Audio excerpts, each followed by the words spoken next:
I tell you what, look, during the week we saw Des Hasler re-sign a contract. Biggest disaster I've ever seen that contract. Why is that, Paul? You don't put performance clauses in clubs in a coach's contract to say you can sack him. Remember in the old days you used to get a coach and the board would come out and say he's got 12 weeks, or he's got 6 weeks. They used to give turn around. Full support. Well, but what ends up happening is and look, and I say this respectfully about Des, but what ends up happening is if you've got performance and clauses that you've got to reach now, you're going to be coaching towards them.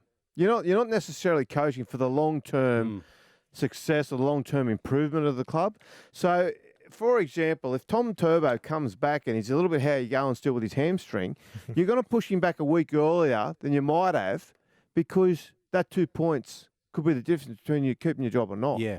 That sort of thing. So you take shortcuts for short-term success. It's a dumb move to put in performance clauses in coaches like that. You either back the coach or you sack him. You don't go halfway. Okay, so now that we're onto the topic, what's going on at Manly, Kenty? Like, who is it that's putting these clauses in Des's contract, and who is it that's making the big decisions up there? Stephen Humphries is the CEO, and he's Or is it him though, or is it the Penn family? I think it's been done. I think it's been done at the behest of the Pens. At the behest of the Pens, and Humphries, as a good CEO, has gone and basically delivered on it. But it's a really inexperienced decision.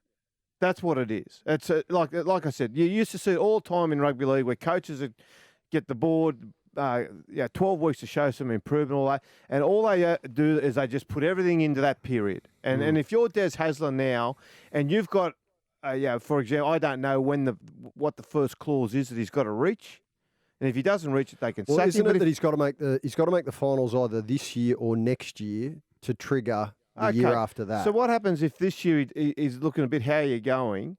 Tommy Turbo's out and he rushes him back. Don't come back now. Yeah, Go away, Yeah. get strong, get strong, work. We'll get you fit over the summer and we'll have you coming back and he'll put it all into next year. Do you think Des has that experience? Like when I'm talking about a coach, like a Todd Payton into his first year that is coaching, and he already said that he's coaching because he wants to be a long-term coach. Don't you think Desi's got a bit more experience in that, or Des has earned the right? If you've got any idea in football, you know what Des can bring now as a coach, and you know whether he's the right guy. The other thing I'll say is this, okay? Let's remember, when Des came back to Manly, everybody said Manly need a Manly guy to coach them. So if it's not Des, who is it? Well, that's why I asked the question, Paul, about who is it? There's no one there. So Manly have created their own scenario where if it's not Des, there's no one else, because according to the Manly mythology, you need to be a Manly guy to coach. There's no coach I know of who is making a reputation as an assistant anywhere else in the NRL who is a Manly player, who was a Manly player. There's no one I can think of, and someone might be able to tell us. No, but there's plenty of other young gun blokes that have got raps on them. But they're not Manly people. No, they're not. To answer your question, so Manly have created this. And that's why I asked the question, who is it behind the scenes who's pulling the strings and making these calls? Because it's an intriguing play, given Des's standing as a Manly legend and the imprimatur that they got him back under. But it's Scott Penn, who's never, respectfully to Scott, who I quite like, but Scott's never been a rugby league bloke. Before buying Manly, you didn't see him that often around the footy before he bought the club as an investment. He's now making decisions, and he's working in an area that's not his area of expertise. It's not where he made his money. It's not where he had any background in before he actually bought the club. Doesn't he live in New York? He spends most of his time in New York. Yeah. That's where he's at now.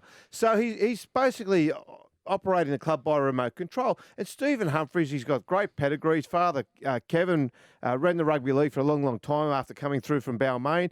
Was a polished operator. And Stephen again has not had he's worked at various capacities on the way through, but he hasn't had a lot of experience as a CEO. He was a CEO at the West Tigers, but not for very long, and not very successfully. Respectfully, Okay, there was no marked difference from when he got there to when he left in the club's performance. But not to say he's doing a bad job, but I'm just saying that the decisions to me smell of naivety. And they're a little bit, they're wet behind the ears decisions. Yeah. They are decisions that you make that look good on paper, but when you boil them down, they don't make sense.